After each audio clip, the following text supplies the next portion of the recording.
Hello friends, welcome back to my YouTube channel. મારું નામ છે કિંજલ અને આજે હું લઈને આવી છું કાઠિયાવાડની પ્રખ્યાત મસાલા ખીચડીની રેસીપી. આ મસાલા ખીચડી ખાવામાં ખૂબ જ ટેસ્ટી લાગે છે અને બહુ જલ્દીથી બની જાય છે. તો ચલો એની રેસીપી સ્ટાર્ટ કરીએ. વિડીયોને છેલ્લે સુધી જોવાનું ના ભૂલશો. વિડીયો ગમે તો લાઇક, શેર અને ચેનલને સબસ્ક્રાઈબ કરવાનું ના ભૂલશો. મસાલા ખીચડી બધાને ખૂબ જ ભાવે છે અને એમાં પણ કાઠિયાવાડની પ્રખ્યાત મસાલા ખીચડી એકવાર આ રીતે તમે ઘરે ચોક્કસથી બનાવજો. ખાવામાં ખૂબ જ ટેસ્ટી લાગે છે. નાનાથી મોટા સૌને ભાવશે. તમે એકવાર આ રીતે બનાવશો તો વારે વારે તમને ઘરે બનાવવાનું મન થશે, એટલી ટેસ્ટી બને છે. તો ચલો એની રેસીપી સ્ટાર્ટ કરીએ. તો સૌપ્રથમ તમે અહીંયા જોઈ શકો છો 2 મીડિયમ સાઇઝના બટાકા આ રીતે કટ કરી લીધા છે. 2 મીડિયમ સાઇઝની ડુંગળી આ રીતે કટ કરી લીધી છે. આદુ, લસણ અને મરચાંની પેસ્ટ કરી લીધી છે. તમે અહીંયા જોઈ શકો છો. મોટી 1 ચમચી કોથમરી લીધી છે ગાર્નિશિંગ માટે અને 1 મીડિયમ સાઇઝનું ટમાટર કટ કરી લીધું છે. બસ આટલી વસ્તુ લીધેલી છે અને મીઠો લીમડો લીધો છે વઘારવા માટે. તો સૌપ્રથમ તમે અહીંયા જોઈ શકો છો મગના ફોતરાવાળી દાળ અને જે ખીચડિયા ચોખા છે એ બંનેને સરખા પ્રમાણમાં મિક્સ કરી લીધા છે.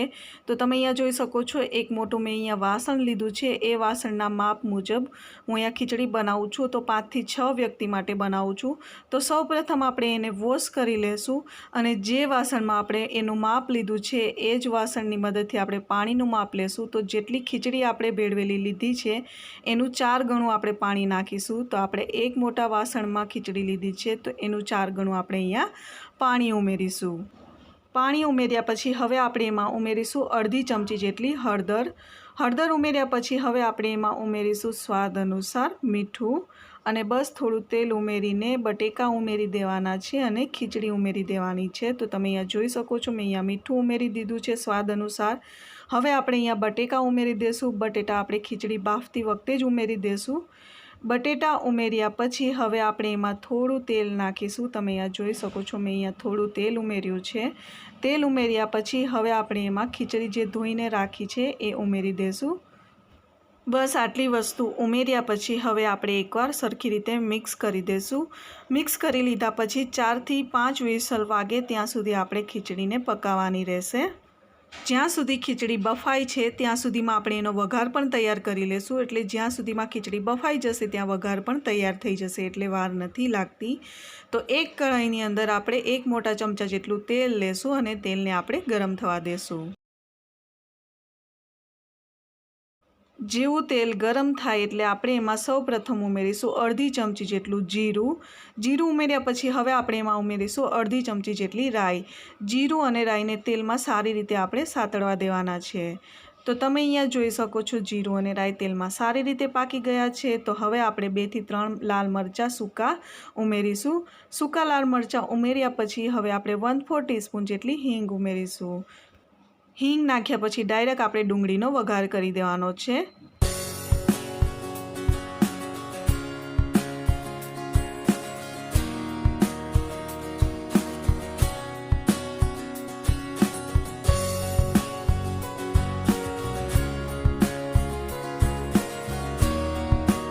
ડુંગળી ઉમેર્યા પછી આપણે અહીંયા મીઠો લીમડો ઉમેરીશું.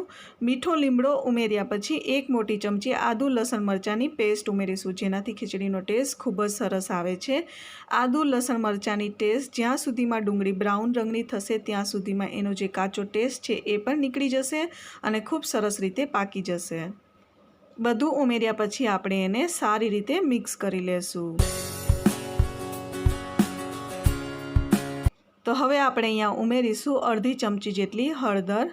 હળદર ઉમેર્યા પછી પણ આપણે સારી રીતે એને મિક્સ કરી લેશું.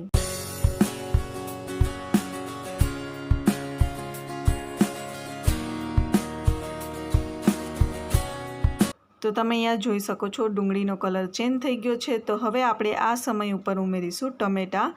ટમેટાં ઉમેર્યા પછી આપણે થોડું મીઠું ઉમેરીશું જેથી ટમેટાં જલ્દીથી પાકી જાય છે.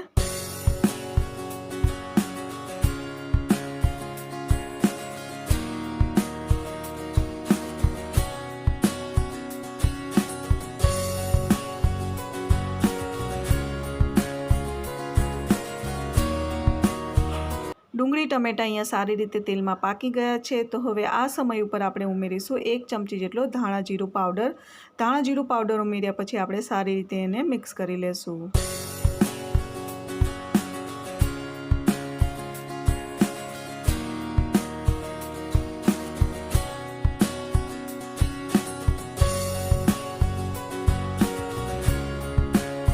હવે આપણે અહીંયા ઉમેરીશું 1 મોટી ચમચી જેટલી લસણવાળી ચટણી। તમે જેટલું તીખું ખાતા હોય એ મુજબ લસણવાળી ચટણી ઓછી વધતી કરી શકો છો। લસણવાળી ચટણીની રેસીપી જોઈતી હોય તો તમને નીચે ડિસ્ક્રિપ્શન બોક્સમાં મળી જશે। લસણવાળી ચટણી આપણે ઉમેર્યા પછી સારી રીતે એને મિક્સ કરી લેશું। તો તમે અહીંયા જોઈ શકો છો બધું સારી રીતે મિક્સ થઈ ગયું છે। આ સમય ઉપર આપણે થોડું પાણી ઉમેરીશું। તો મેં અહીંયા 1 ગ્લાસથી થોડું ઓછું પાણી ઉમેર્યું છે અને આપણે એને સારી રીતે ઉકળવા દેશું।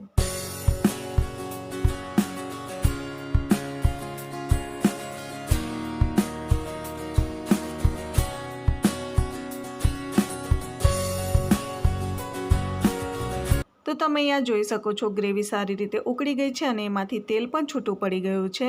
તો સાથે સાથે અહીંયા ખીચડી પણ બફાઈ ગઈ છે। તો આપણે એકવાર એને ચેક કરી લેશું। તો તમે અહીંયા જોઈ શકો છો ખીચડી સારી એવી બફાઈ ગઈ છે। તો હવે આપણે ગ્રેવીની અંદર ખીચડી મિક્સ કરી દેશું।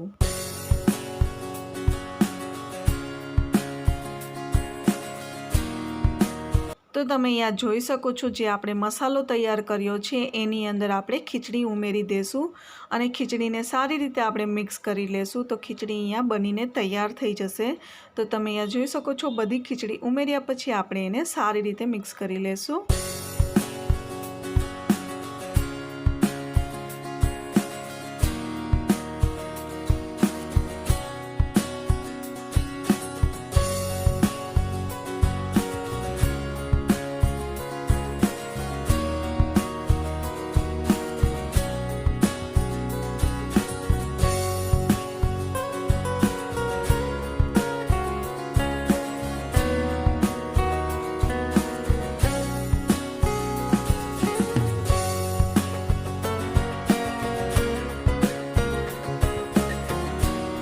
તો તમે અહીંયા જોઈ શકો છો ખીચડી સારી રીતે મિક્સ પણ થઈ ગઈ છે। તો હવે આપણે લાસ્ટમાં ઉમેરીશું લીંબુ।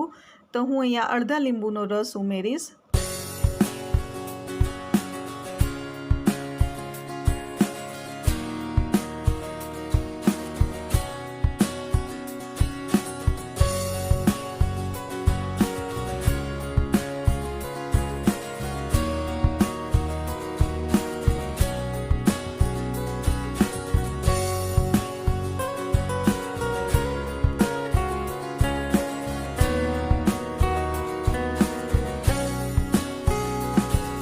તો હવે આપણે અહીંયા ઉમેરીશું મીઠું। મીઠું આપણે સ્વાદ અનુસાર નાખીશું અને બેલેન્સ કરીને નાખવાનું છે કેમ કે આપણે ખીચડી બાફતી વખતે પણ મીઠું નાખ્યું હતું એટલા માટે મીઠું વધી ન જાય એનું ધ્યાન રાખવાનું છે।